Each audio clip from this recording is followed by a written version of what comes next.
When we think of World War I, we often picture the trenches of Western Front or the mighty armies of Germany, Britain and France. The Austro-Hungarian Empire, it's often remembered as a crumbling power.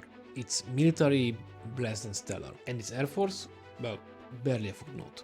This general perception of the Austro-Hungarian military as inefficient and outdated often cast a long shadow, making it difficult to appreciate the efforts or successes of any of its specific branches like its air force. But is this fair? What if I told you that from almost nothing the Austro-Hungarian airmen built a fighting force that against all odds became surprisingly capable, a force that punched well above its very limited weight?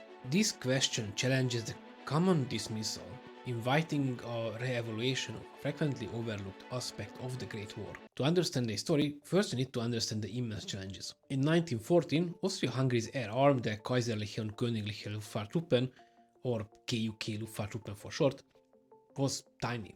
We are talking about just 39 operational aircraft and 85 pilots when the war broke out. So the Air Force was really on the early stage, having only recently added a few German-built planes to its army balloon service in 1913. The leadership at this point did not think of the Air Force as a capable or important arm, and this meant very little money was available for new, expensive technologies like airplanes. The empire's spending on armaments was the lowest among the European great powers before the war. So while other nations were rapidly building air fleets, Austria-Hungary struggled. This was not happening only because of being the poor air empire. Internal political frictions actively slowed down the growth. For instance, the Hungarian parliament frequently obstructed increases in the joint army budget for extended periods, and this cut down on the funds was available for modernization. Early on, the air service relied heavily on German designs or license-built versions. Even then, getting enough quality planes was a constant battle due to the bottlenecks in procurement and finance. The situation was so difficult that in the spring of 1914, the most important aircraft type, the Lohner Vielflieger, had to be grounded after incidents where the wings broke in midair. And this was a critical flaw discovered just right before the First World War began. Some of their own early designs, like the different or various Knoller aircraft, were plagued with problems, with many proving unusable or even dangerous for training. Other than this, the traditionalist military leadership was slower to embrace the full potential of air power compared to other nations, and this added another layer of difficulty to the air arms development. But here is where the story gets interesting. Faced with these huge problems, the Austro-Hungarians did not just give up. They adapted. They innovated. They squeezed every last drop of performance from what they had.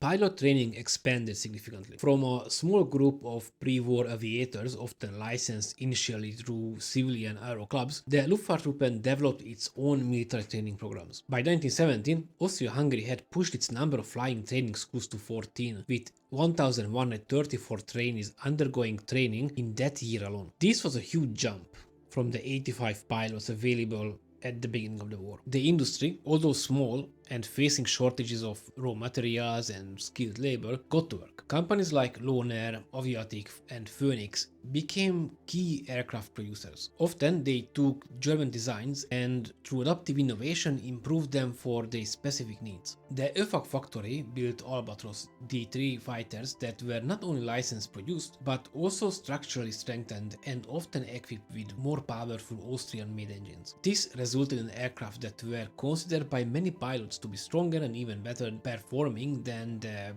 original German design. This pragmatic approach of refining existing technologies was a smart response to the industrial limitations. Even the failure of ambitious domestic projects like the troubled Knoller aircraft, they acted as a catalyst, pushing the military to quickly seek more viable alternatives from companies like Hansa Brandenburg or Aviatik. Pilots themselves often became innovators, and they became innovators out of necessity. For example, the ace Julius Arigi, by flying a Hansa Brandenburg D1 fighter in 1917, personally redesigned its horn balance rudder to improve the aircraft's stability. His modification proved so successful that it later became a standard feature on that model. And in naval aviation, Gottfried von Banfield, another prominent ace, successfully modified a Loner Type M twin-seater flying boat into a single-seat fighter armed with a forward-facing machine gun, effectively creating one of the first homemade Austro-Hungarian fighter aircraft of the war. So what did all this effort achieve? Quite a lot actually. The Austro-Hungarian Air Force developed real strengths in several areas. First, the aces. Despite often flying against more numerous and sometimes technologically superior enemy aircraft, Austro-Hungarian pilots demonstrated exceptional skills and courage. Men like Kodwin von Rumovsky, the top ace with 35 confirmed victories, or Julius Aregi with 32, Benno Fiala von Freiburg with 28, and Franklin Crawford with 27,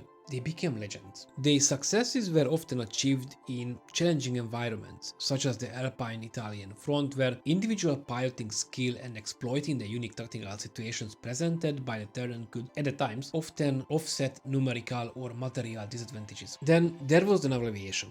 The Kyuki Sea Fleet Corps.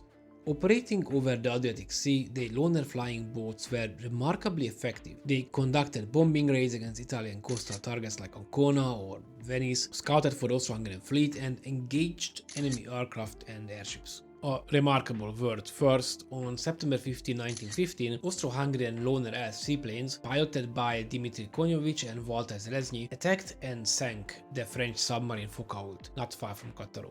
This was the first confirmed sinking of an enemy submarine by an aircraft in the history of warfare. On land, the two-seater aircraft such as the widely used Hansa Brandenburg C-1 and the aviatic C-1 became the essential eyes of the army. These aircraft and their crews flew dangerous reconnaissance missions deep into enemy territory, spotted for artillery with increasing effectiveness, supported ground troops, and even carried out light bombing raids. This was particularly crucial over the brutal mountainous Italian front, where ground observations was severely limited and aerial intelligence could mean that the difference between success and failure for artillery or infantry operations. Hauptmann Raoul Strojlevich, for instance, pioneered high-speed photographic reconnaissance techniques while commanding Flick 16. While they rarely achieved overall air superiority, the Luftwaffe constantly contested the skies. On the Eastern Front against Russia, they initially posed a credible threat before being overwhelmed by the greater Russian production.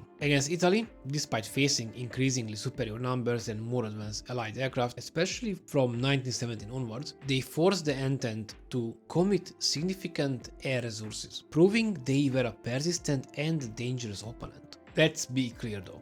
The achievements were remarkable because of the difficulties.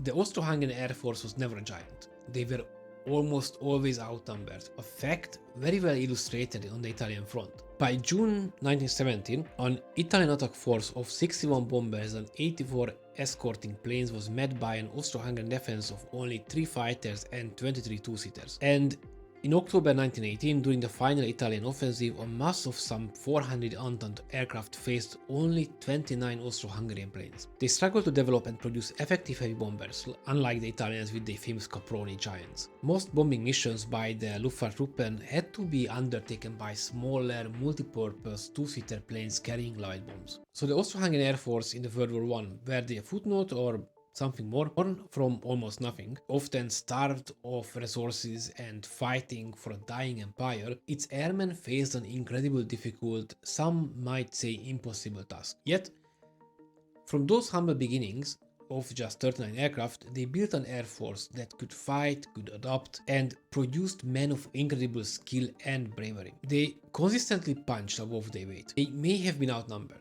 but the opponents knew that they were forced to be reckoned with. The Austro-Hungarian Air Force is a story of resilience, of making much from very little. Its legacy is perhaps more fragmented than that other World War I air arms due to the empire's dissolution, so its history is scattered among successor nations. This might contribute to why it's often overlooked, but they deserve to be remembered not as a forgotten relic, but as a statement to human ingenuity and determination in the face of overwhelming odds. So yeah, I think they were more than just a footnote.